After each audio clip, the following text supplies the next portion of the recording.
यदि जेवा की वास्तविक आयु, तो वास्तविक आयु पहले मान लीजिए क्योंकि उसकी वर्तमान आयु को ही वास्तविक आयु कहते हैं, तो मान लेंगे माना जेवा की वर्तमान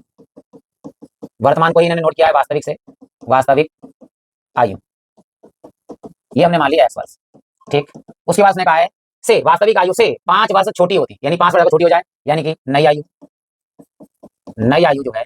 वो 5 वर्ष छोटी हो जाती। कितनी x थी, x में 5 वर्ष हटा दीजिए, x माइनस 5 वर्ष। अब देख लीजिए, यदि जेवा की वास्तविक आयु यानी ये x वर्ष से, यानी वास्तविक आयु x से 5 वर्ष छोटी, यानी छोटी का मतलब हटा लीजिए, तो उसकी आयु जो आयु बन रही है नई आयु का वर्ग वर्तमान यानी वास्तविक आयु से 5 गुने से 11 वर्ष अधिक है। तो यानी नई आयु जो है प्रश्नानुसार या अकॉर्डिंग टू क्वेश्चन लिख दीजिए, अकॉर्डिंग टू क्वेश्चन जो नई आयु का वर्ग, वर्ग का मतलब भाग दो, आयु का वर्ग यानी नई आयु का वर्ग उसकी वर्तमान आयु के 5 गुने, 5 गुने का मतलब वर्तमान आयु के 5, यानी 5 गुणे वर्तमान आयु या वास्तविक आयु कह सकते हो, वर्तमान आयु 5 गुणे वर्तमान आयु से 11 वर्ष अधिक, अधिक का मतलब प्लस 11 वर्ष, ठीक है। जो नई आयु है उसका वर्ग है जो वास्तविक आयु उसके 5 गुने से 11 वर्ष अधिक है। अब नई आयु क्या है हमारे पास में, नई आयु है x माइनस 5 का वर्ग बराबर 5, वर्तमान आयु कितनी है x प्लस के 11, यह a माइनस b का होल स्क्वायर बोलते हैं। देखिए x स्क्वायर यानी a स्क्वायर प्लस b की जगह पर 5 का स्क्वायर माइनस है तो माइनस 2ab, 2 a की जगह पर x, b की जगह पर 5 और बराबर में हमारे पास में 5x प्लस के 11। अब ये वाला मान और ये वाला मान दोनों मान उठाइए, दोनों प्लस के, दोनों इधर आगे हो जाएंगे माइनस के। सबसे पहले x स्क्वायर प्लस के 55 25 और माइनस के 5 दूनी 10x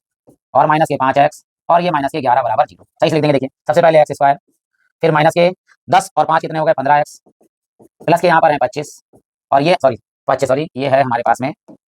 25 में से 11 घटाइए, जब 25 में से हम 11 घटाएंगे तो कितना आएगा हमारे पास में 14 बराबर 0, ठीक 14 बराबर 0। फिर से देख लेते हैं, देखो ये दोनों मान प्लस के थे माइनस के हो गए, यहाँ माइनस के 10x यहाँ माइनस के 5, तो माइनस के 10 माइनस के 5 कितने हो गए माइनस के 15 और 25 में से जब 11 जाएंगे तो कितने हो जाएंगे 14, उठी के प्लस के। अब 14 को तोड़ेंगे कि 15 बनाएं, तो 14 एकम 14 और लाना 15 है तो 14 प्लस 1 कितने हो गए यहाँ पर 15। चलिए इस 15 की जगह लिखेंगे 14 प्लस 1, तो यहाँ लिखते हैं x स्क्वायर माइनस इस 15 की जगह पर 14 प्लस 1 और x प्लस के 14 बराबर 0, तो यहाँ लिखेंगे x स्क्वायर माइनस 14x और माइनस प्लस माइनस का 1x प्लस के 14 बराबर 0। इन दोनों में कामन लिया x, इन दोनों में कामन लेंगे माइनस 1, तो यहाँ पर x कामन आया x माइनस 14, यहाँ पे माइनस कामन आया 1 कामन आया तो बचा x माइनस प्लस माइनस के 14 बराबर 0। तो ये x माइनस 14 बराबर में कामन लीजिए, यहाँ पर x माइनस 14 और दूसरे ब्रैकेट में बचेगा x माइनस 1 बराबर 0। ये पहला मान है और ये हमारा दूसरा मान, तो यहाँ है x माइनस 14 बराबर 0, ये 14 माइनस का उधर आगे हो जाएगा प्लस का, और दूसरा जो मान है हमारे पास में x माइनस 1 बराबर 0, तो ये मान आया हमारे पास x बराबर है क्या 1 वर्ष होगा। ये आंसर ऋणात्मक में आया, कैसे देखो